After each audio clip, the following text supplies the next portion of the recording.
श्री कृष्णा श्री कृष्णा श्री कृष्णा श्री कृष्णा। गुरुर्ब्रह्मा गुरुर्विष्णु गुरुर्देवो महेश्वरः गुरु साक्षात् परं ब्रह्म तस्मै श्री गुरवे नमः। तस्मै श्री गुरवे नमः। जीवन मुक्तानंद लहरी इस छोटे से ग्रंथ पर हम चिंतन करेंगे।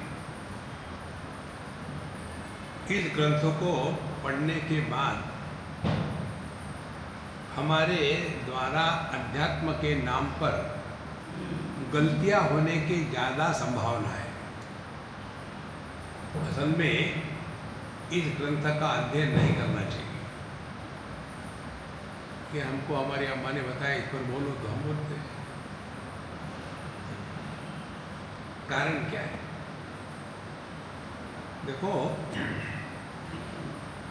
कोई बातें बताते हैं लेकिन उसका प्रभाव क्या होता है हम पर। भगवद गीता का प्रसंग लेंगे तो अच्छी तरह से समझ में आएगा, क्योंकि आप सभी के सभी भगवद गीता मूर्धन्य ज्ञानी हो, इसीलिए उसी का संदर्भ देते हैं। 3 जगह में ये प्रसंग आता है भगवद गीता में, जीवन मुक्त पुरुष का, पुरुष और स्त्री। तो पहला प्रसंग आता है भगवद गीता के 2य अध्याय में, जिसको कहते हैं स्थित प्रज्ञ लक्षण।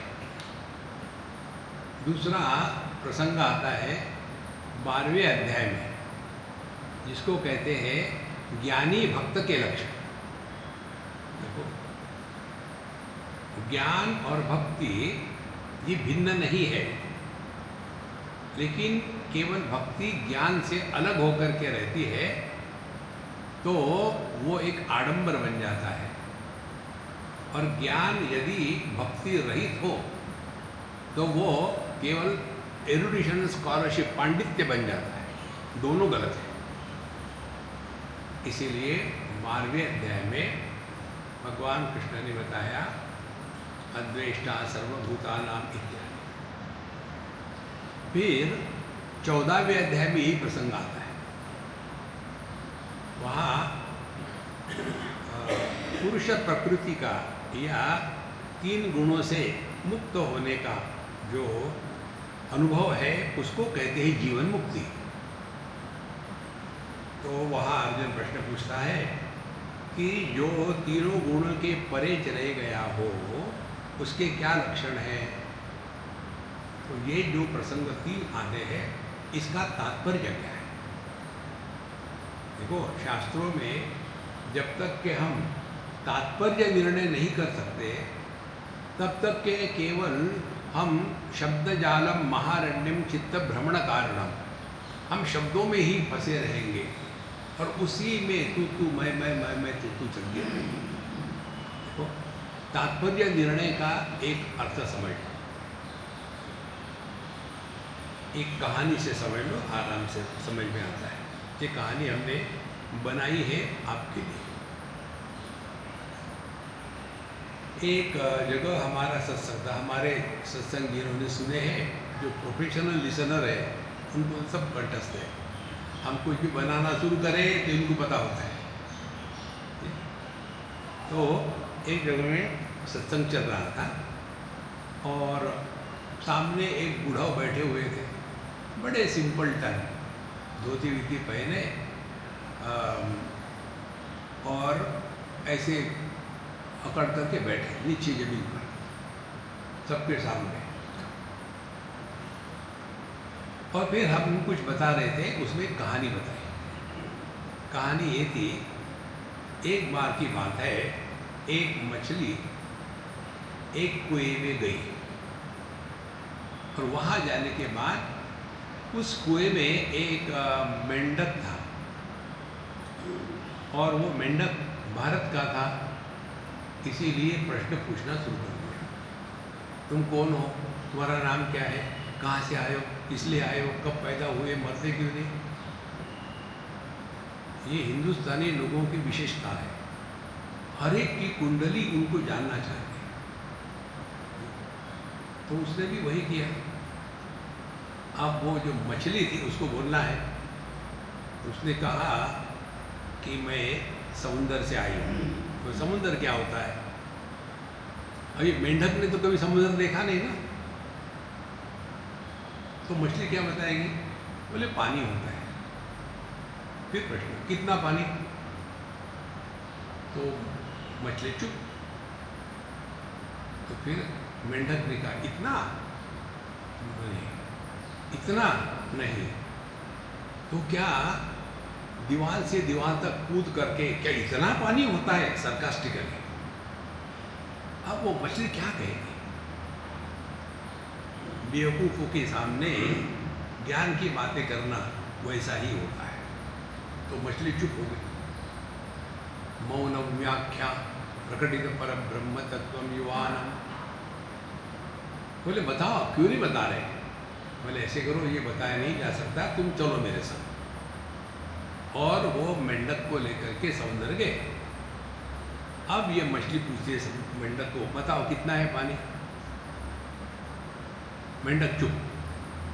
बोले आप बताओ ना। लंबी लंबी जबान कर रहे थे, तो बताओ। अब ये कहानी खत्म हो गई। अब इसको सुनकर के वो बुढ़ाओं ने प्रश्न पूछा, स्वामी जी ये मछली उस कुएं में कैसी गई? उसको कैसे पता चला यहाँ कुआं है? कैसी गई? उसने ये प्रश्न पूछने के पश्चात बाकी ऑडियंस की तरफ देख करके देखती हूँ,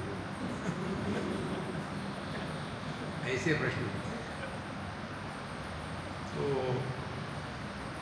बाकी पब्लिक तो सोच रहे थे कि आप स्वामी जी क्या करेंगे। तो मैंने कहा कि देखो बाबूजी, वो जो मछली है ना, किंगफिशर एयरलाइन से गई।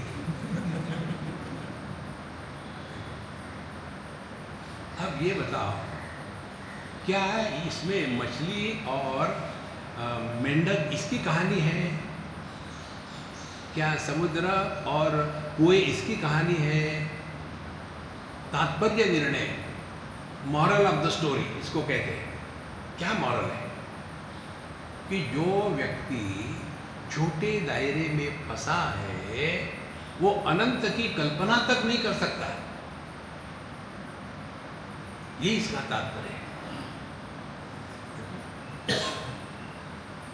यह मेंढक कुएं में, जिसको कहते हैं कूपमंडूक वृत्ति, एक कुएं में पड़ा है, बाहर निकला ही नहीं। इसी प्रकार से जो व्यक्ति छोटे दायरे में फंसे हुए हैं वो हमेशा दुखी रहेंगे, दूसरे को दुखी करेंगे। हमको जीवन मुक्ति का आनंद लेना है, छोटे दायरे से हट जाओ। कहाँ हम फंसे हैं? ये सब चिंतन की बातें हैं महाराज। कहाँ फंसे हैं? देखो,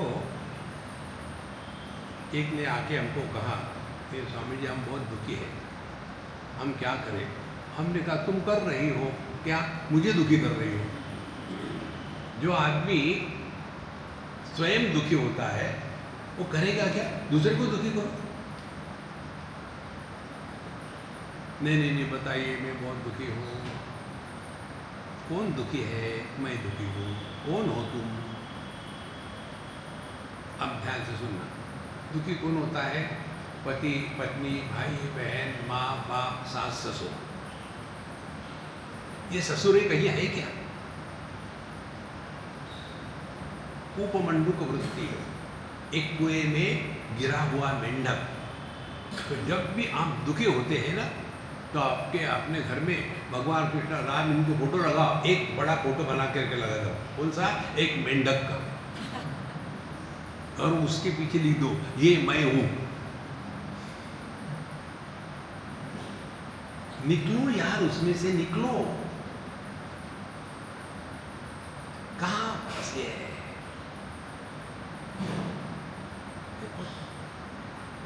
हमारे सत्संग में हम कभी भी जवान लोगों को एड्रेस नहीं करते। क्योंकि वो अपनी लाइफ में मस्त है, खुश है, जैसे भी हो। परेशानी करने वाले दुनिया में बुढ़ाऊ होते हैं, जवान लोग नहीं होते। देखो महाराज, हम कितनी केसेस को हैंडल कर चुके हैं। मैक्सिमम ये जो जवान लड़के लड़कियों की शादी होने के बाद उनके जीवन में महाभारत निर्माण करने वाले ये बुढ़ाऊ माँ बाप होते, दोनों तरफ के, पत्नी की तरफ के और पति की तरफ के, भयानक होते हैं। कारण क्या है? बस मैं। और फिर हमारे पास आ गई। हमने कहा कि देखो अम्मा, ये तो होता ही है। स्वामी जी आप तो वैसे ही बता रहे थे, जैसे हम काउंसिलर के पास गए थे, उसने भी यही बताया था। तो क्या फ़र्क है? मैंने फ़र्क ये है, आप उसको पैसे दे करके पूछती हो, मेरे से फ्री लेती हो। देखो, अपने छोटे दायरे से हटो। एक ही आदमी या स्त्री उपाधि के कारण अनेक प्रतीत होता है। तो हमारा जो मेंढक था, इसकी उपाधि क्या की? एक छोटा सा कुआं। उसके बाहर देखने को तैयार ही नहीं। हमारी परेशानी क्या है?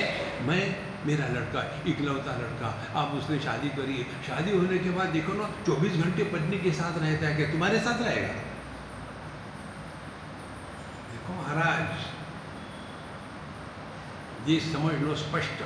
इसीलिए हम उनको स्पष्ट बताते हैं कि समस्या बच्चों में नहीं है, जवान लोगों में नहीं है। समस्या का मूल कारण बुढ़ाऊ है। हम भी उसमें एक हैं। देखो संतो,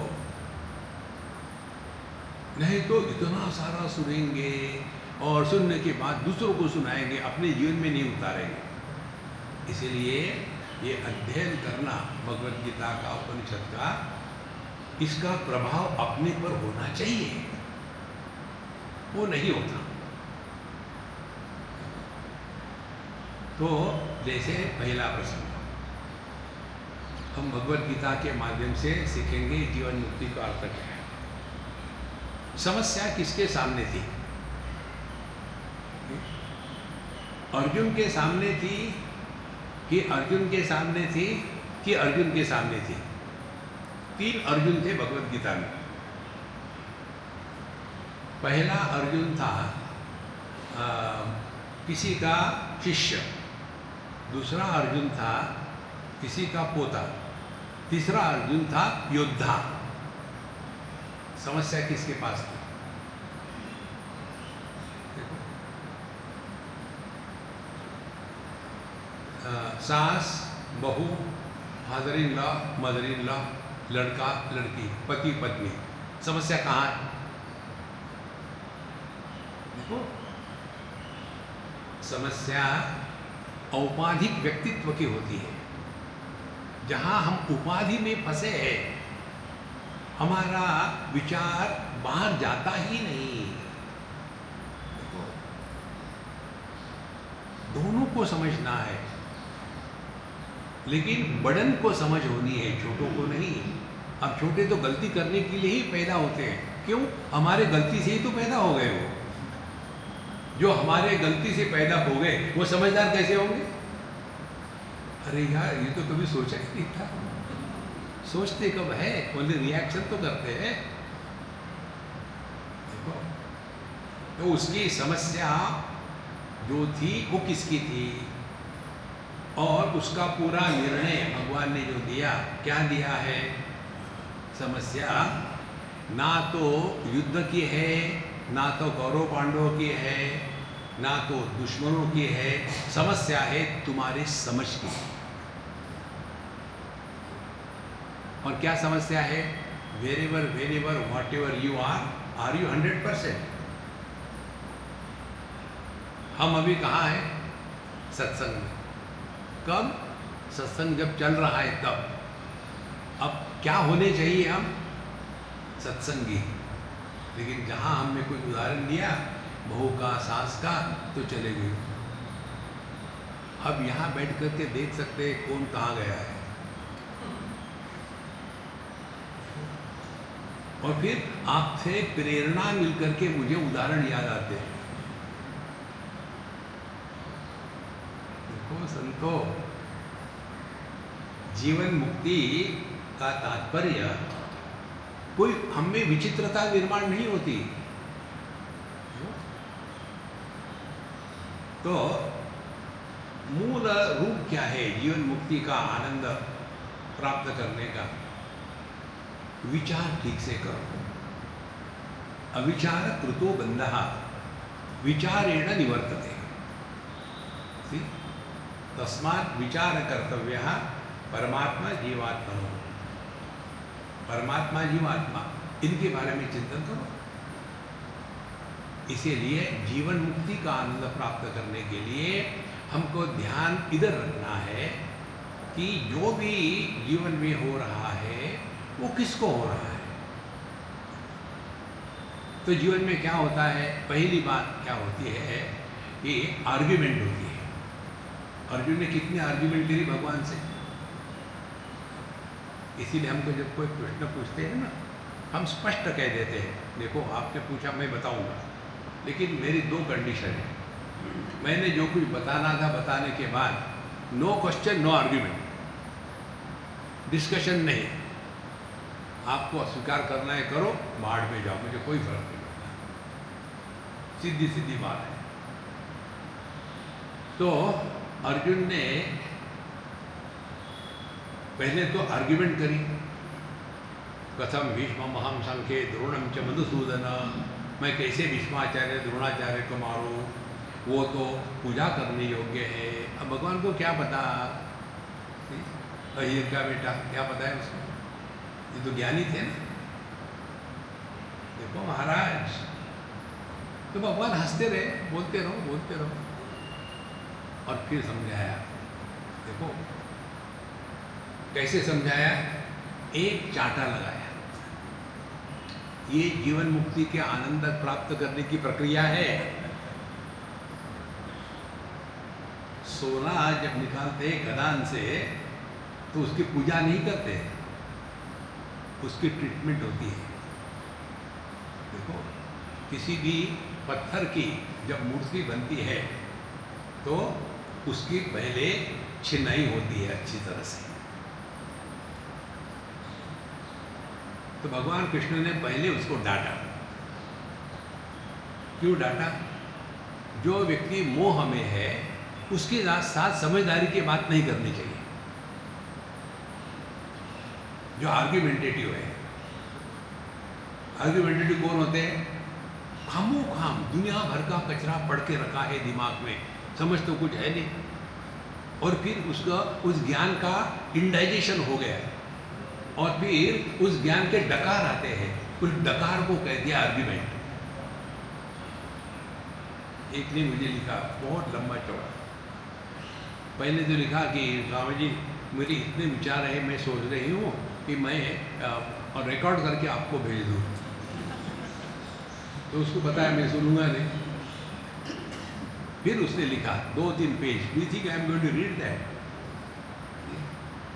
किसी की भी व्हाट्सएप फॉरवर्ड मैं पढ़ता नहीं, तो आप भेजते रहो, मुझे कुछ पता नहीं। वही बकवास।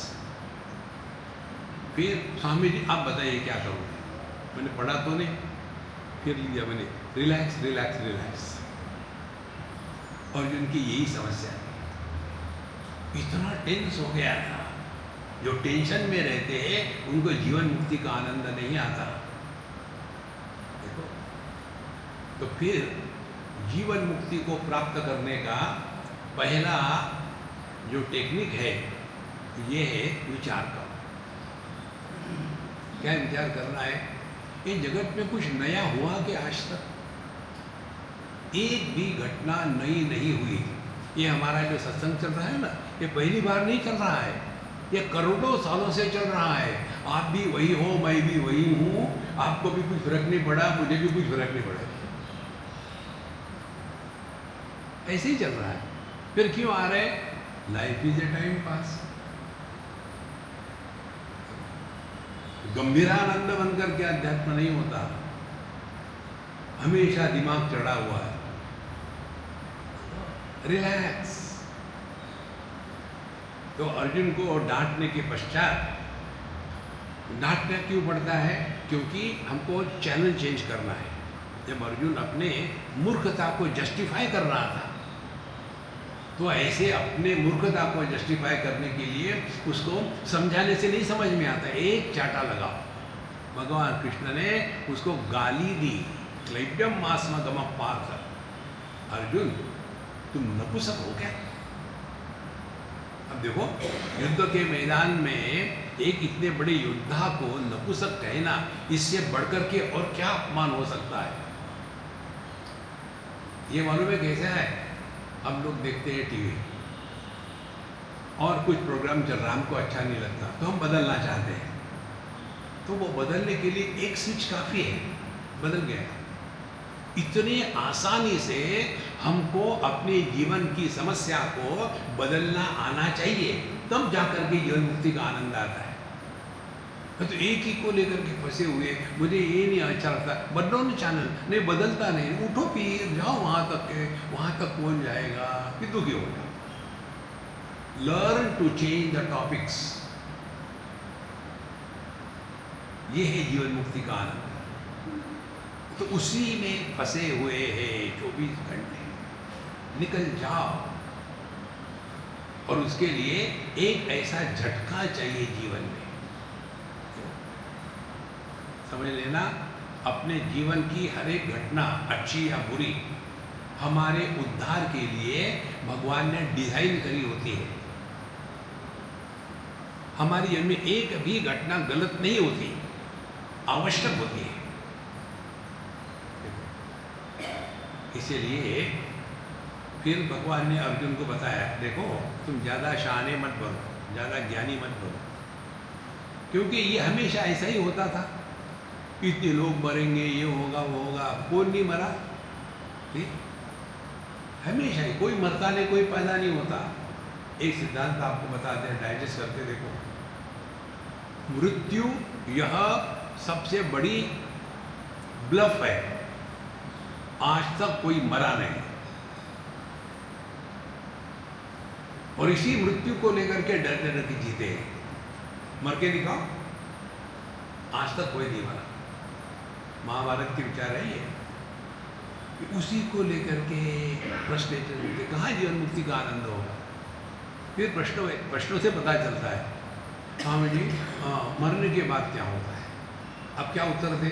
हमको तो अनुभव है नहीं, कैसे बताएं आपको? आप मुझे पूछोगे कि लंदन में जाने के बाद कैसा होता है, वो हम बता सकते हो, हम गए हैं वहाँ। मरने के बाद क्या होता है? तुम मरो, मुझे ही बताओ। देखो, अब आपको उत्तर चाहिए तो मरने के बाद क्या होता है? जो जिंदा है वो खुश होते हैं, बूढ़ाऊ गया।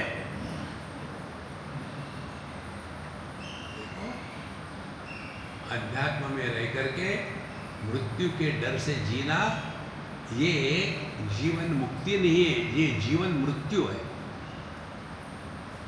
मरने की कोई जरूरत नहीं, क्योंकि हम जी कहाँ रहे हैं। जीवन मुक्ति का आनंद होता है, हमारा दुख है। तो पहली बात जीवन मुक्ति के आनंद को प्राप्त करने की ये है, हमको जो कुछ करना है जबरदस्ती से मत करना। कुछ जो कुछ करणीय है ऐसा करें कि हम अपने कर्म के माध्यम से आनंद को प्राप्त करने का असफल प्रयत्न ना करें। हम जो भी करते हैं किस लिए करते हैं मुझे बताओ। आप लोगों की शादियां हुई है यहाँ, पता नहीं सभी शादीशुदा हो गए, कोई 2-4 तो हो गए सुखी अभी भी। तो जिन्होंने शादियां करी है, मुझे बताओ किसने शादी करी है दुखी होने के लिए? अब अगला प्रश्न आपके मन में आ गया है। तो हम जो करते हैं वो खुशी को प्राप्त करने के लिए करते हैं ना, मिली है क्या खुशी? जीवन मुक्ति का आनंद ये है, जो आपको करणीय है वो ऐसा करे कि उसमें आनंद प्रकट हो, उसको कहते हैं जीवन मुक्ति का आनंद। यहाँ जो बताया मैं आपको उसको नहीं बता रहा हूँ, क्योंकि उसमें मिसअंडरस्टैंडिंग होने के चांसेस ज़्यादा है। बाद में बताऊंगा उसको योग्य समय पर। तो यदि हमको जो भी करना है और यदि हम उस करने के माध्यम से आनंद को प्रकट करें तो जीवन मुक्ति प्राप्त हो गई। कितनी सिंपल बात है। अब सवाल ये आता है कि हम जो भी करते किसके माध्यम से करते हैं। पहले तो हम शरीर से करते हैं, दूसरा हम वाणी से कर्म करते हैं, बोलते हैं, तीसरा हम अपने मन से विचार करते हैं। ये 3 चैनल है जिसके माध्यम से हमारा जीवन प्रकट होता है। अब शरीर से हमको जो करना है उसमें हम यदि आनंद प्रकट करना ये सिद्धांत रखेंगे तो आप जो भी काम करो खुश होकर के, शरीर से थकावट नहीं आएगी, खुश रहोगे आप हमेशा। अभी मैं कल बम्बई आया था परसों और कल यहाँ आ गया। तो वहाँ बम्बई में जो हमको छोड़ने आए थे, बोले स्वामी जी आप कल सुबह जा रहे हैं, आप थकते नहीं हो क्या? हमने कहा मैं तुम्हारे प्रश्नों से थकता हूँ, आने जाने से नहीं थकता हूँ। जो कार्य आप खुश होकर के करते हो उसमें आपको थकावट नहीं आती। मूल भेद है। हमारी दृष्टि क्या है, हम खुशी को प्राप्त करने के लिए कर रहे हैं। अपने इस फॉर्मेट को बदलो, आपको जीवन मुक्ति का आनंद आ गया।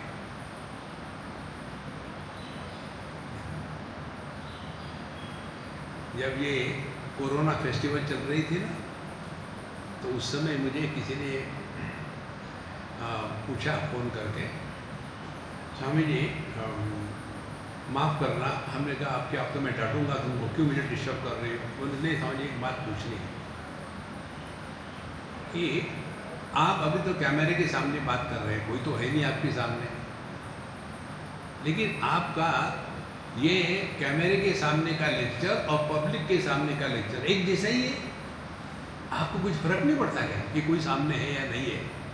हमने कहा मुझे कोई भ्रांति नहीं है, जो सामने है एक्चुअल रियलिटी वो क्या सुन रहे हैं? तो जितने वर्चुअल रियलिटी के सुनते हैं या नहीं सुनते उतने ही एक्चुअल रियलिटी के हैं। फिर हम क्यों बोल रहे हैं आत्मनस्तु कामाय सर्वम प्रियम भवति? हम अपने मन को एड्रेस कर रहे हैं। जीवन मुक्तानंद लहरी का तात्पर्य है आप अपने मन को एड्रेस करो, दुनिया को नहीं।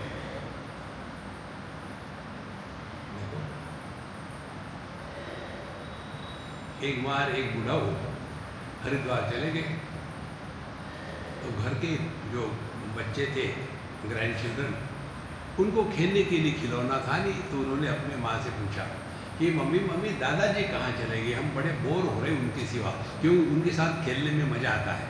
अब कहाँ गए वो? बोले बेटा वो गए हरिद्वार। काहे को गए हरिद्वार? नहीं वो वहाँ गए कुछ छोड़ने के लिए। बोले हमको पता है वो चप्पल छोड़ के आएंगे, चश्मा छोड़ के आएंगे। बोले ऐसा नहीं कुछ और होता है।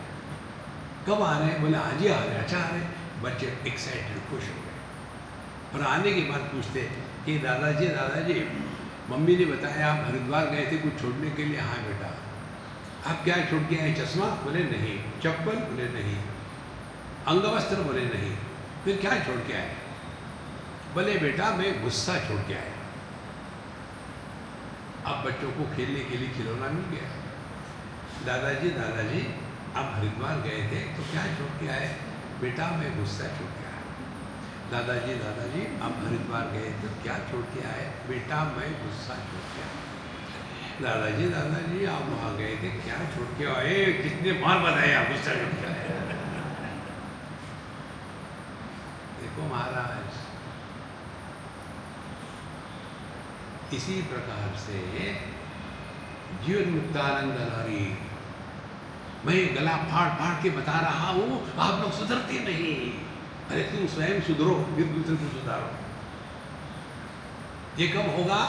जो हम बोल रहे हैं इसका पहला श्रोता हम स्वयं है। आप सुनो या ना सुनो, मुझे क्या फर्क पड़ता है। यदि हमारे शब्दों का प्रभाव हमारे ही मन पर नहीं पड़ेगा तो दूसरे के मन पर पड़ेगा। यही बात होती है वयस्क लोगों की, वो दूसरों को सिखाना चाहते हैं और अपन तो गए बीते हैं। आजकल के बच्चे बड़ों की मानते ही नहीं। अरे लंबा हुआ तो क्या हुआ, जैसे पेड़ खजूरा, छाया नहीं पथिक को पलल आगे अति दूरा। हमारी उम्र ज़्यादा है, इसमें हमारा क्या कंट्रीब्यूशन है? हमने क्या किया उम्र बढ़ने के लिए? वजन बढ़ने के लिए कुछ किया, ये समझ में आता है। उम्र बढ़ने के लिए क्या किया? कितना अभिमान है उसका, देखो। और फिर अपना बड़प्पन जताने के लिए और फिर दूसरों के बच्चों के दोष निकालना। हमारे ज़माने में ऐसे नहीं होता। आजकल के बच्चे देखो, ये बड़े लोगों की ये समस्या है। बच्चे खड़े हैं, खड़े क्यों? बैठो, बैठ गए, बैठे क्यों? खड़े हो जाओ। माने जो कर रहे उसको नहीं करने देना। अमेरिका की बात है, एक बच्चा अपना कुछ वो गेम खेल रहा था फ़ोन पर, ये बूढ़ो एना रह गए, दिन भर घर में बैठा, बाहर जाके खेल। अब वो बच्चा उठा, अपना बाहर वो लेकर के बाहर खेलना शुरू कर दिया। अब करेगा क्या? देखो संतो, इसीलिए आपको जो कुछ करना है उसमें आनंद प्रकट करो। शरीर से जो करना है खुश होके करो, आप में जीवन मुक्ति आ गई। वाणी से जो बोलना है प्रसन्न होकर के बोले। आदमी खुश होकर के बोलता है तो मुख से कड़वे शब्द बाहर नहीं निकलते। कोई कह सकता है क्या आज मैं इतना खुश हूं तेरा सत्यानाश हो जाए? कभी नहीं हो सकता ऐसा, देखो। और तीसरी महत्व की बात, विचार। यदि प्रसन्न होकर चिंतन करो तो आप किसी का नाश नहीं कर सकते। कोई कह सकता है क्या कि मैं आज इतना खुश हूं यार, तुम्हारे टुकड़े करूं क्या मैं? नहीं। इसीलिए जीवन मुक्ति का आनंद क्या है? हमारे माध्यम से हर हाल में आनंद को प्रकट होने दो। ऐसा जब बताया तो अर्जुन के मन का प्रश्न भगवान ने समझ लिया। ठीक है, जैसे कई जगह में होता है ना, हाँ मैं ही इस घर में अनावश्यक हूँ, मैं ही अब जाकर के आत्महत्या करती हूँ, मैं। दुखी जो होते हैं ना, वो पिछले जन्म के पापी होते हैं। Don't justify you are miserable.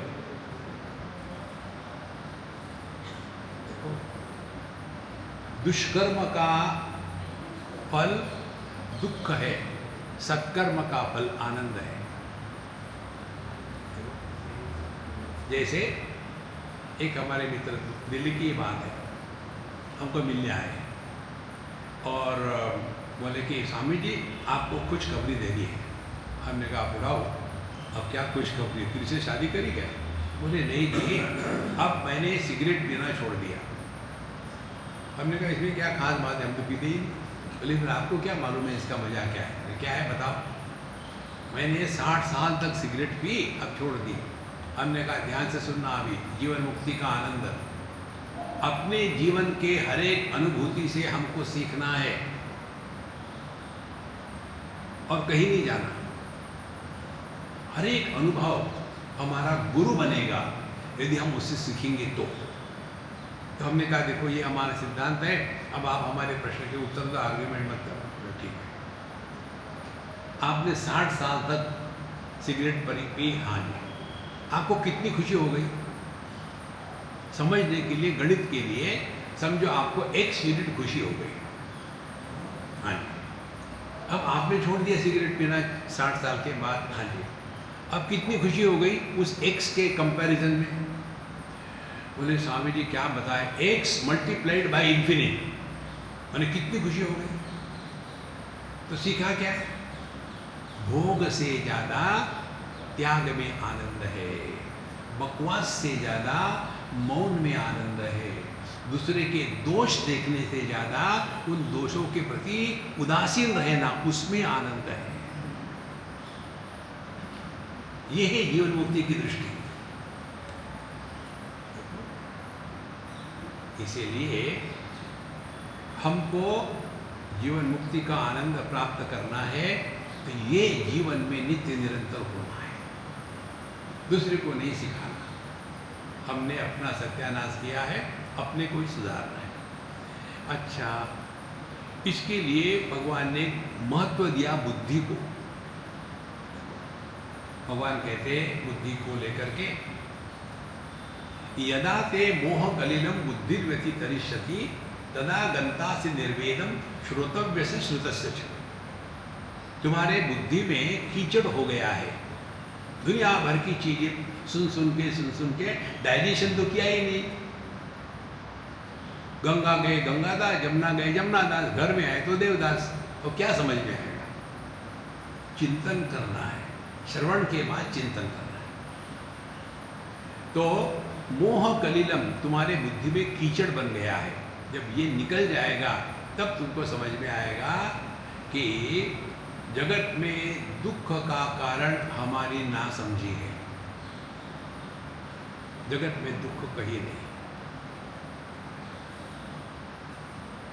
देखो, इस टेबल पर हमने ये सब सामान रखा है तो इसको बोझा है। इसी टेबल पर हमने भगवान कृष्ण का विग्रह रख दिया तो इसको खुशी होगी क्या? वो तो जड़ है ना। सुख दुख मन में होते हैं, दुनिया में नहीं होते। और इसी मन का हम ध्यान नहीं रखते। Mind your mind. तो जीवन मुक्ति का आनंद बाहर नहीं है, अपने मन को पहचानने में। और मन में क्या गड़बड़ी है? मोह कलिल। इतने कंफ्यूज हो गए हैं कि हम कब कहाँ क्या है इसका भान ही नहीं रहता। जैसे अर्जुन की स्थिति युद्ध के मैदान में, वो कहाँ था, कब था, क्या था, इसका भान नहीं, और इसीलिए रोने धोना शुरू कर दिया। तो जो भी व्यक्ति कंप्लेन करते, सुखी दुखी होते हैं, उन्होंने ये समझा नहीं। जब ऐसी बात कही भगवान ने, तुम्हारे दिमाग से एक खिचड़ी निकाल डालो मोह की, तो अर्जुन का प्रश्न हमारे सबके लिए कहता है, क्या ये संभव है कि किसी के भी जीवन में कोई एक भी व्यक्ति है क्या दुनिया में कि जिसके जीवन में किसी भी प्रकार से कुछ भी हो जाए, उसके मन का संतुलन डिस्टर्ब नहीं होता और वो हमेशा प्रसन्न रहता है? ये केवल थियोरेटिकल है क्या?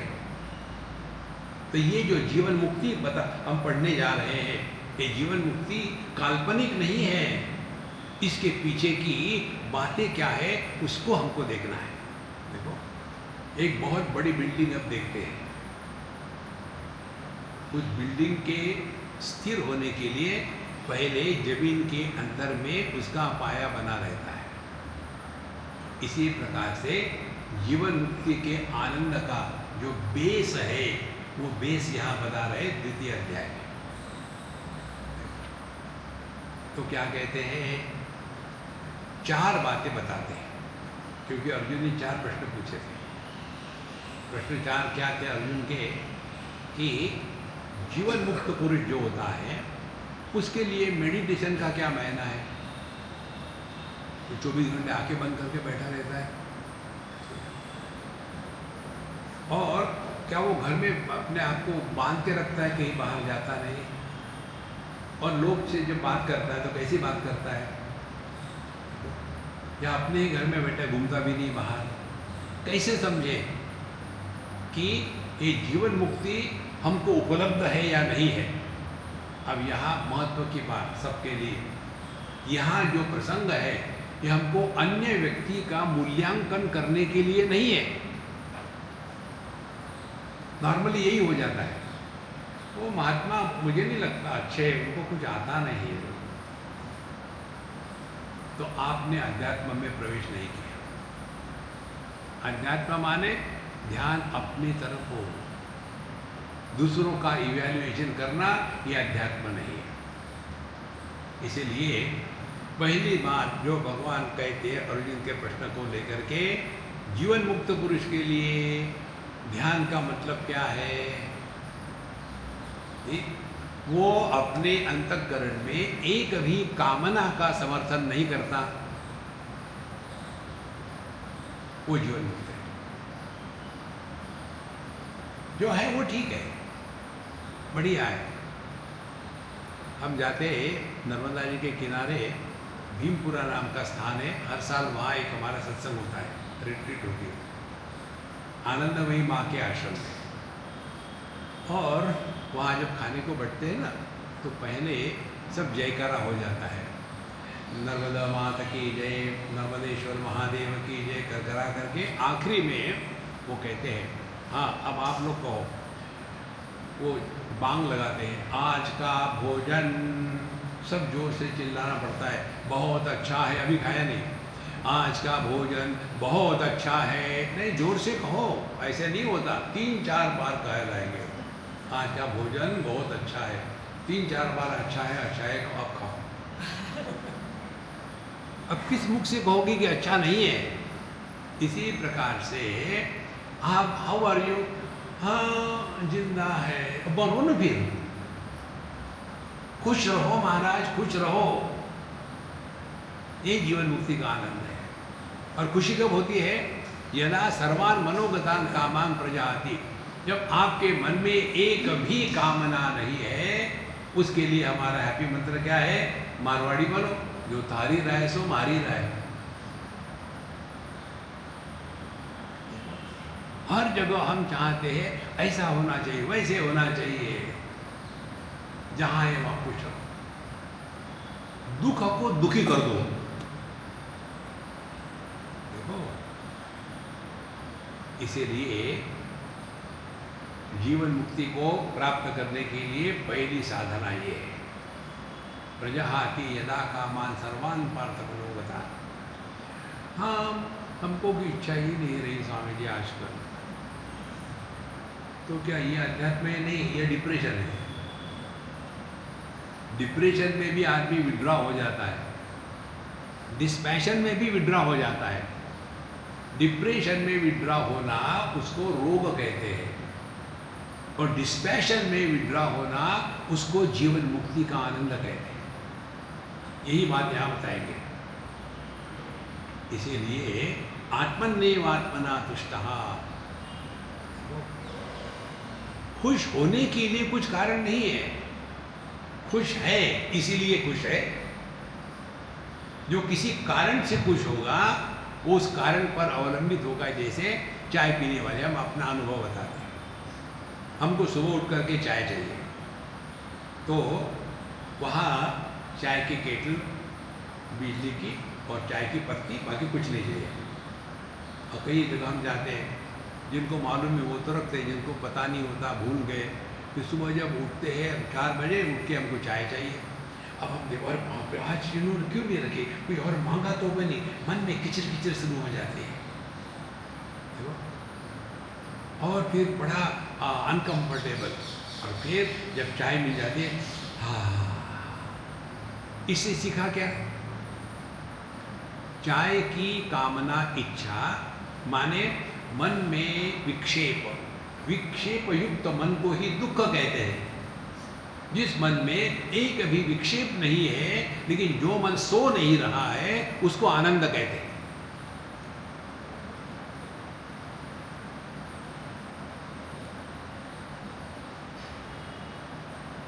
ये है जीवन मुक्त आनंद। देखो, विक्षेप किसी वस्तु या व्यक्ति को लेकर के आते हैं।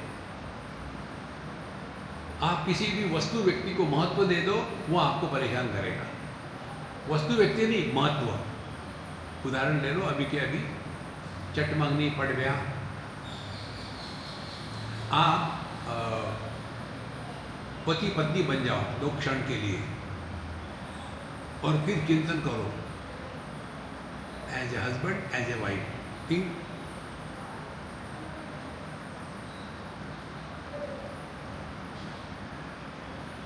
बस हो गया। अब दादा पोता बन जाओ, एंड थिंक वो छोड़ दो, अब कुछ बनो मत,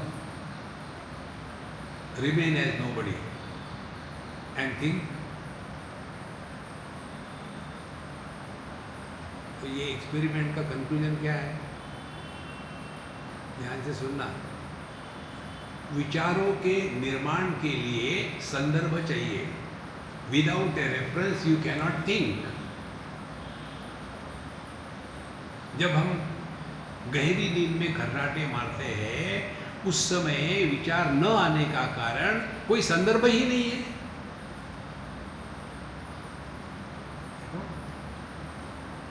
यदि आपके दिमाग में ये संदर्भ है, मैंने चप्पल रखी है बाहर, कोई ले तो नहीं गया, चला चप्पल के साथ चले गए, यहाँ ब्राह्मण पड़ा हुआ है, चप्पल के पीछे भाग रहे।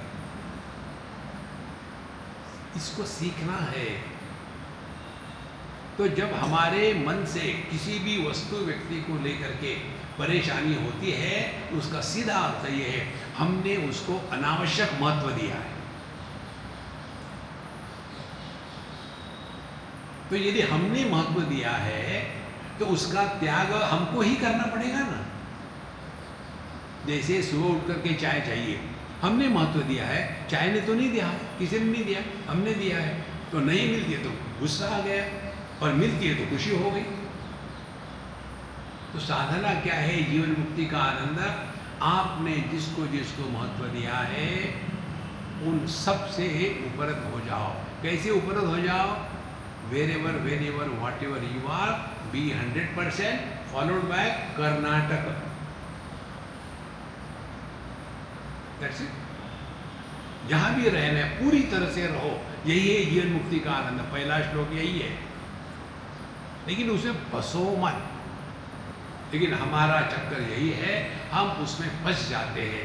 हम यदि फंस गए तो जीवन मुक्ति नहीं भुक्ति होगी।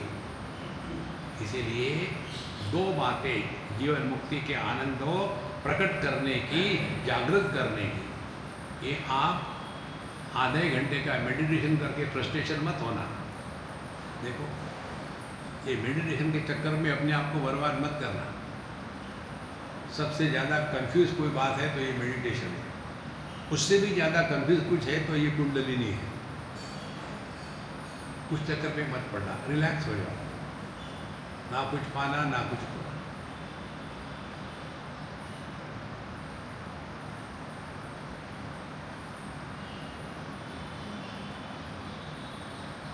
यदि आप इस सिद्धांत को ग्रहण करते हो तो ये ग्रहण हुआ है कि नहीं हुआ है कैसे पता चलेगा?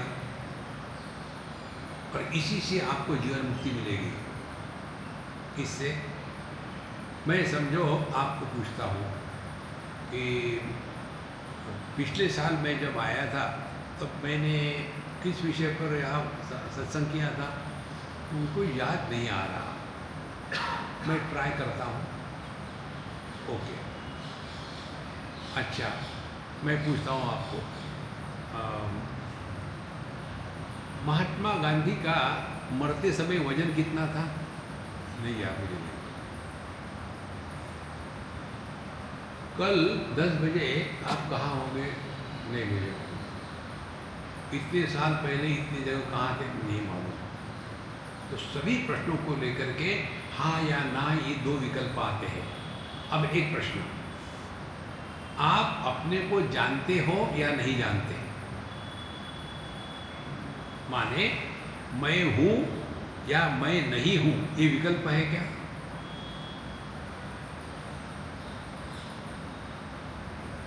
मैं हूँ या मैं नहीं हूँ, ये विकल्प है। ये जो निर्विकल्प अनुभव है, इसी को कहते हैं जीवन मुक्ति। कुछ विकल्प मत दो, जो थारी राय सो मारी राय, नो विकल्प। इसको कहते हैं निर्विकल्प समाधि।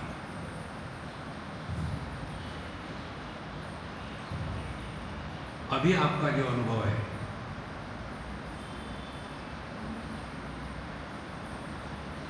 इस समय आप स्त्री नहीं, पुरुष नहीं, जवान नहीं, बूढ़े नहीं, दिल्ली में नहीं, बम्बई में नहीं, 2025 में नहीं, पढ़े लिखे नहीं, अनपढ़ नहीं, केवल वो होना जो किसी का विरोधी नहीं है।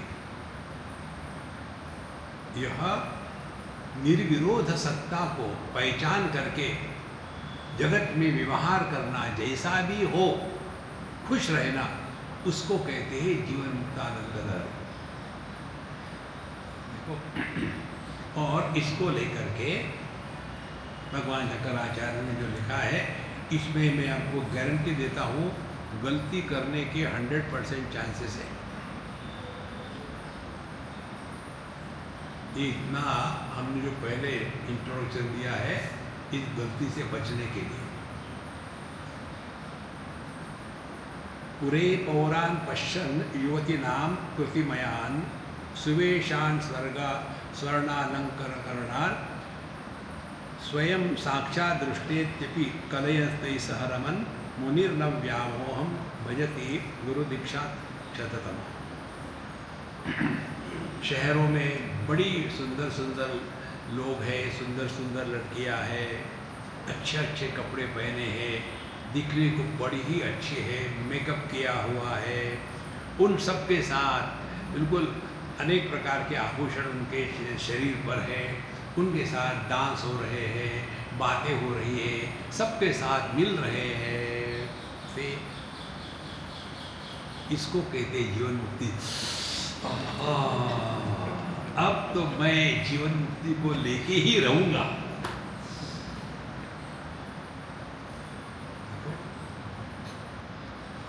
ये जीवन मुक्ति क्लब नहीं है।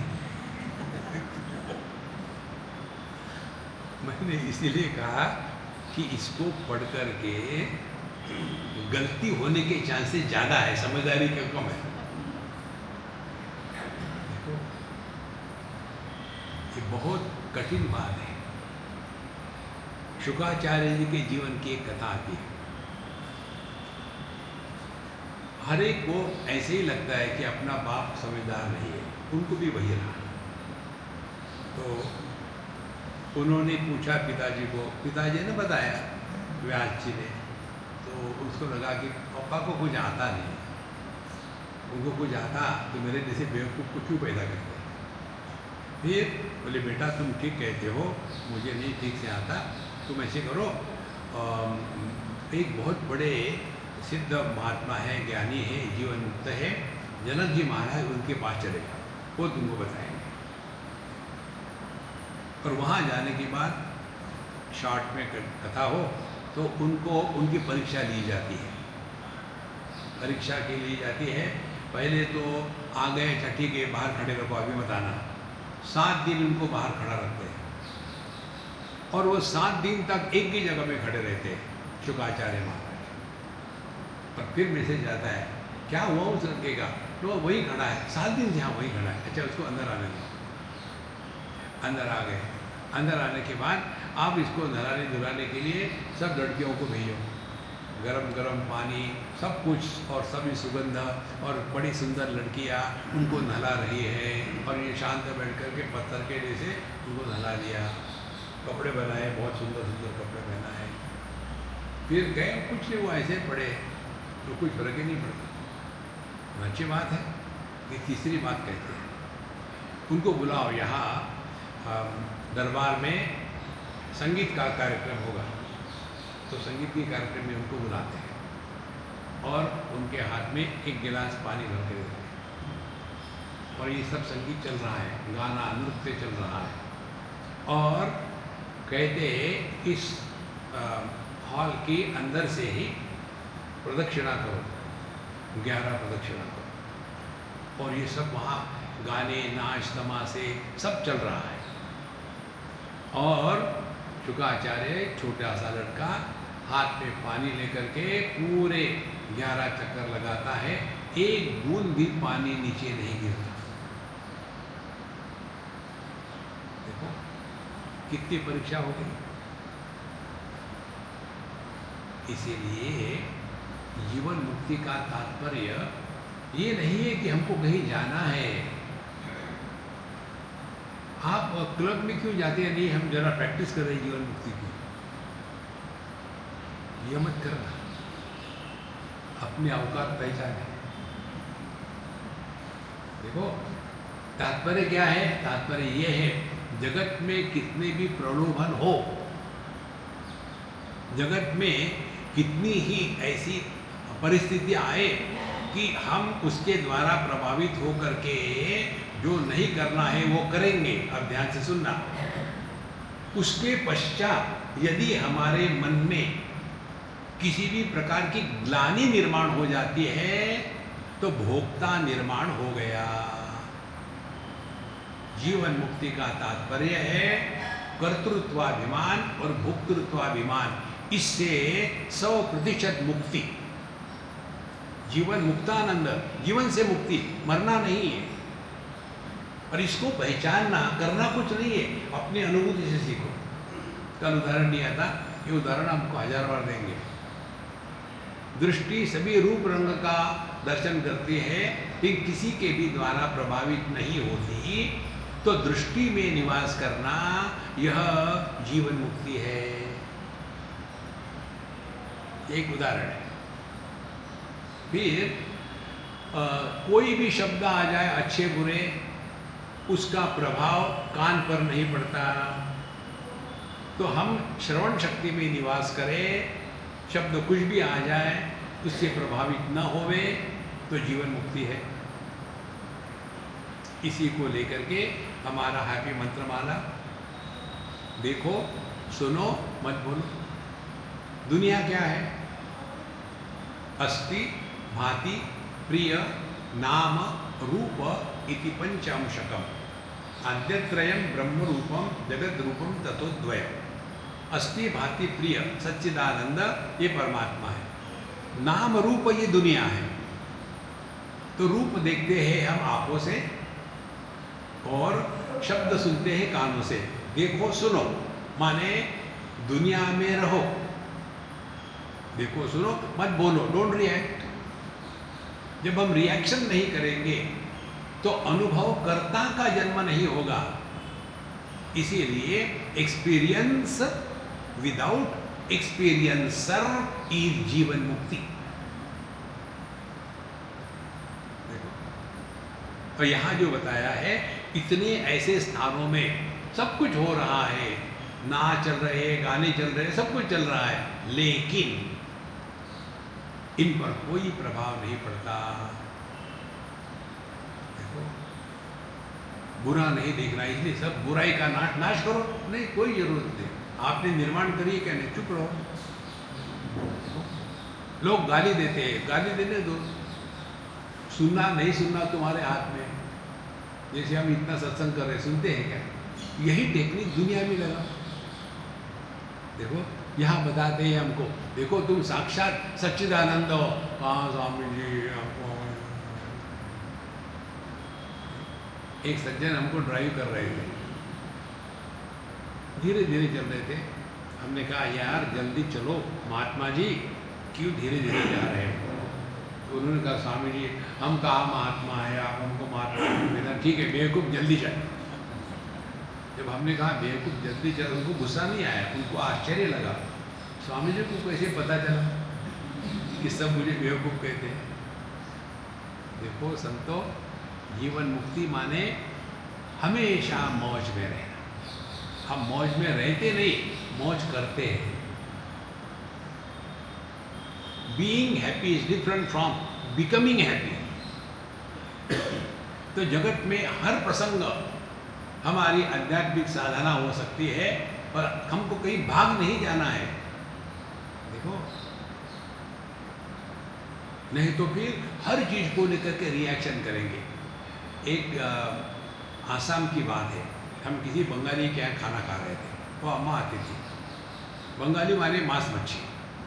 तो हमने अपनी थाली ले ली उनके घर में, और स्वामी जी हमको पता है आप वेजिटेरियन हो, हमने आपके लिए रखे, ठीक है। थोड़ी देर में उनका लड़का दूसरी थाली लेकर हमारे बगल में बैठा, उसमें चिकन फिश जो भी होगा। अब उसके माँ ने डांटना शुरू कर दिया, तू बताया कि स्वामी जी नहीं यहाँ क्यों आएंगे, और झगड़ा शुरू हो गया। हमने कहा अम्मा शांत रहो, मुझे इससे कोई आपत्ति नहीं, उसको खाने दो, जब तक कि वो मेरी उंगली काट के नहीं खाएगा तब तक के ठीक है। देखो संतो, अध्यात्म दूसरों को सुधारना नहीं है। जीवन मुक्त पुरुष किसी को सुधारते नहीं। भगवान के दुनिया में दखल लेने के लिए हम नहीं हैं। उद्धरेदात्मनात्मानम नात्मानम अवसादये, हमको अपना उद्धार करना है। वो न जान करके फिर हम आध्यात्म के नाम पर अपना तो सत्यानाश करते ही है और दूसरे के पीछे पड़े रहते हैं।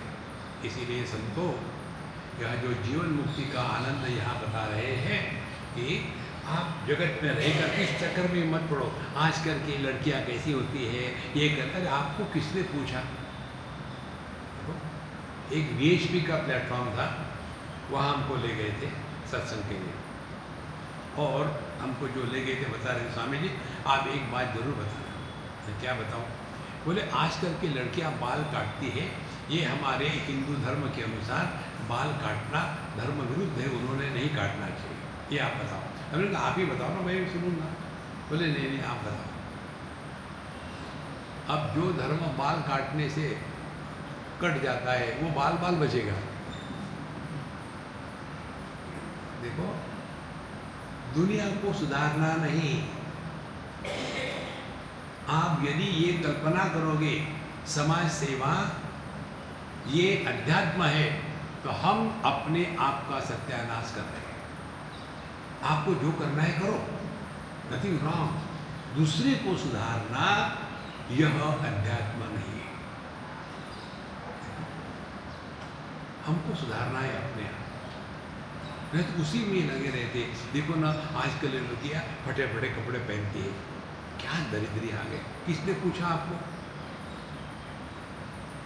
एक एक मंत्र जो है ना, आप इसको जीवन में उतारो, देखो कैसा मजा आता है। एक मंत्र है उसमें, हु आस्क्ड यू,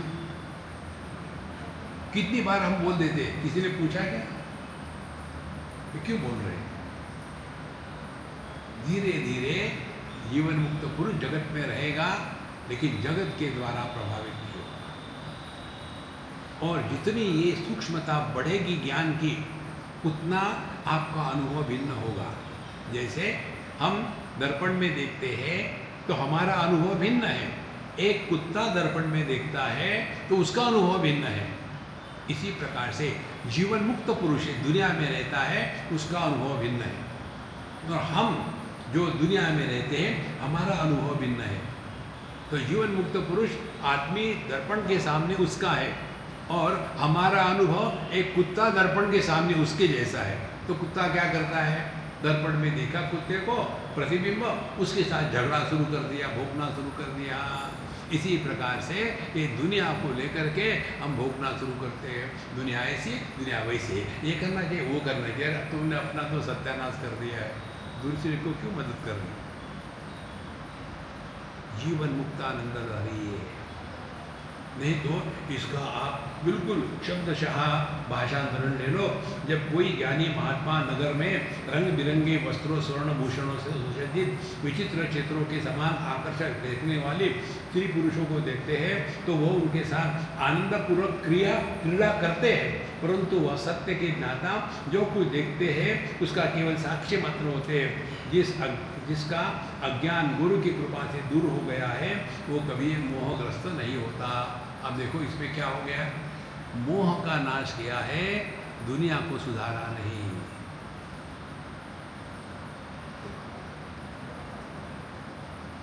यदि हमको अध्यात्म के मार्ग पर चल रहा है ना, यत्र यत्र मनो याति तत्र तत्र समाधया। उपनिषद कहते हैं देहाभिमाने गलिते विज्ञाते परमात्मने यत्र यत्र मनो याति तत्र तत्र समाधया। देहात्म भाव से ऊपर उठ गए, परमात्मा को पहचान लिया, तो आप जीवन मुक्ति में मस्त रहोगे, चुस्त रहोगे, स्वस्थ रहोगे, व्यस्त रहोगे। फिर बोर होकर के दूसरे के दोष देखना ये बंद हो जाएगा। इसी को कहते हैं जीवन मुक्तानंद का पहला श्लोक। ओम पूर्णमदः पूर्णमिदं पूर्णात् पूर्णमुदच्यते पूर्णस्य पूर्णमादाय